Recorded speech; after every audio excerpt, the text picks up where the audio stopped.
Welcome to the Ben Daniel Podcast, where we're calling a spade a spade. Great to be here with you guys today. Game 1 WNBA playoff ratings are in.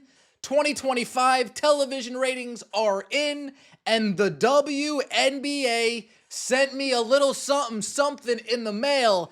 And if it's anything like last time, they're asking me to make some things sound a little bit better than what they really appear. But we will see what they asked. Oh boy. Look at it. They sent me a whole letter. Sheesh almighty. Dear Ben, please consider your choices.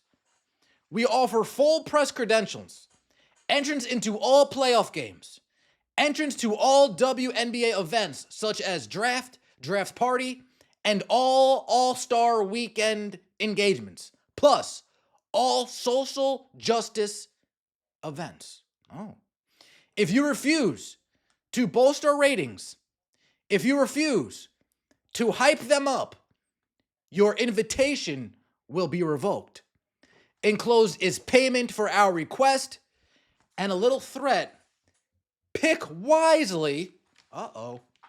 Kathy and Adam. Yeah, I know, their handwriting is not too good. All right, here we go. Oh, snap. Look at that, folks.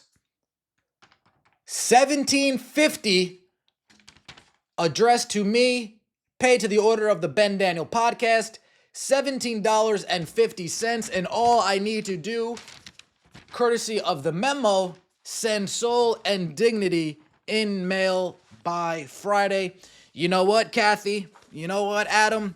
This league has been such a disaster this year. The way they've treated fans this year, the way the Fever went about the Caitlin Clark injury this year, I'm going to have to respectfully decline your offer. Let's get into the ratings, shall we? Fever ratings fall without Clark, but rest of WNBA games surge. Ooh. The WNBA's 4-game slate on ESPN networks was down 16% compared to last year. Down 16%. However, the decline was driven solely by the 3 p.m. Eastern game between the Indiana Fever and Atlanta Dream, which didn't even draw 1 million viewers. You're telling me the Indiana Fever did such a great job turning off Caitlin Clark fans, turning off supporters for how they treated us all season, from the sham investigation to Caitlin Clark's day-to-day to Caitlin Clark's out to now you know. Interesting. Now 50% of the audience nearly disappeared. Great job, WNBA. However, the rest of the game ones, all of which aired on ESPN, averaged 545,000 viewers. Up 28% compared to the other 3 opening games last year. It's important to note that Nielsen's new big data plus panel data implemented last month is expected to boost viewership numbers across the board. So it's not even a fair 1-to-1 comparison. Let's keep it a buck. They're accounting for much more viewership, much more data this year than they did this time last year. But let's look at these ratings, shall we? Golden State Valkyrie of the Minnesota Lynx, 680,000.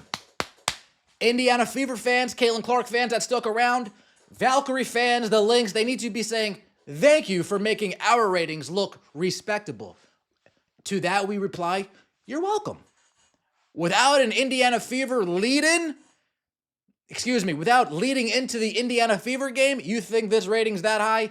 Cut it out. No, stop it. It's not.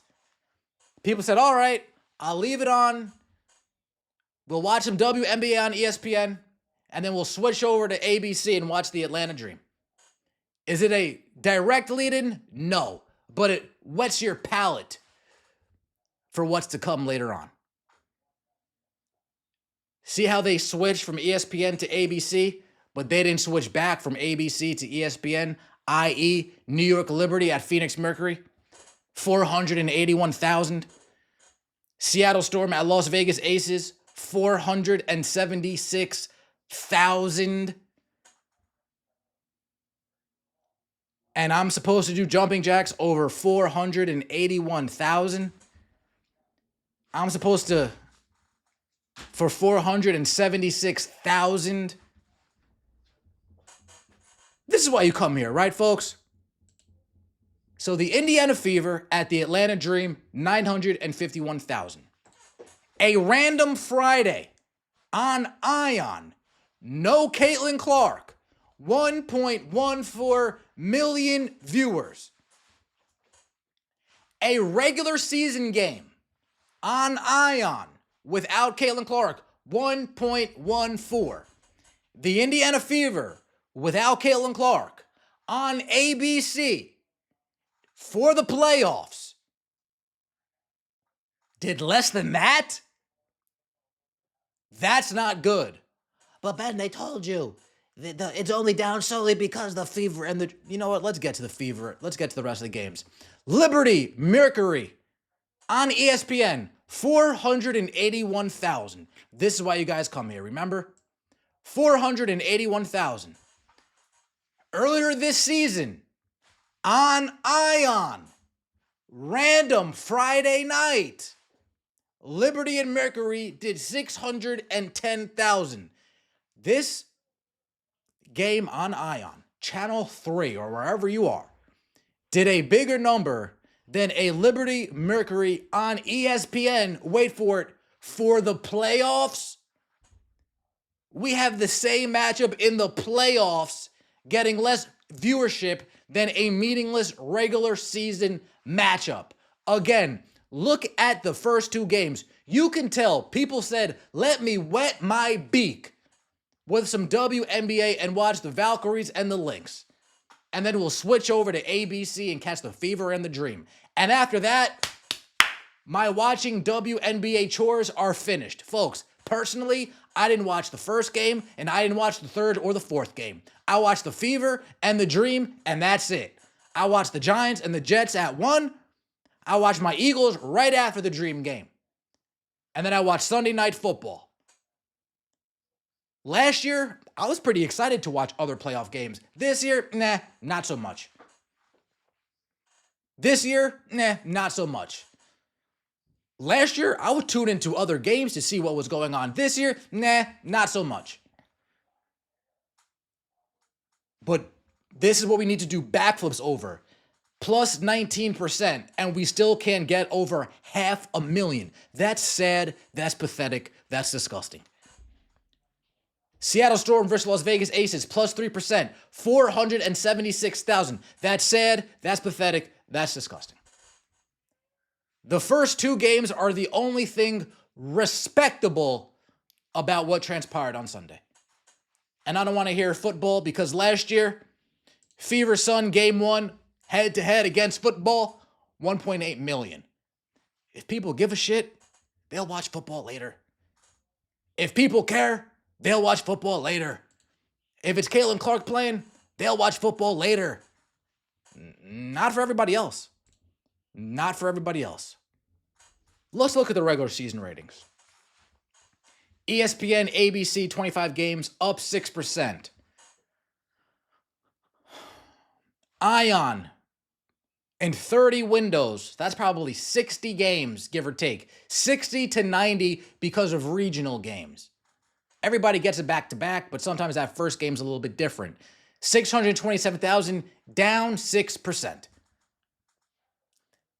Down 6%.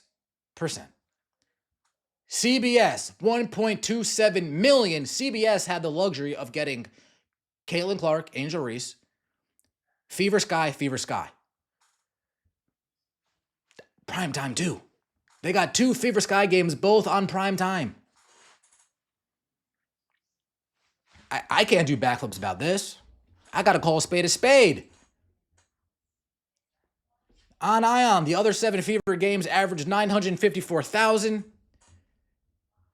More than the 505,000 viewers for the 22 non-Fever games.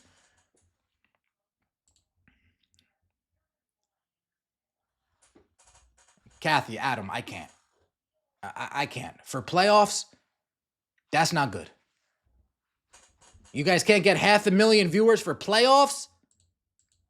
For the playoffs on ESPN, you can't get 500,000?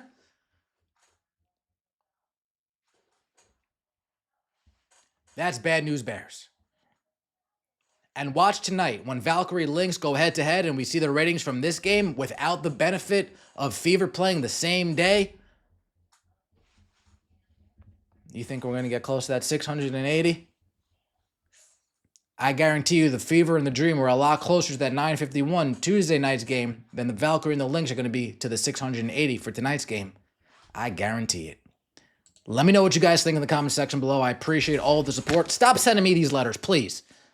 Stop sending me these letters. Get your fucking league in order. See you next time. Take it easy.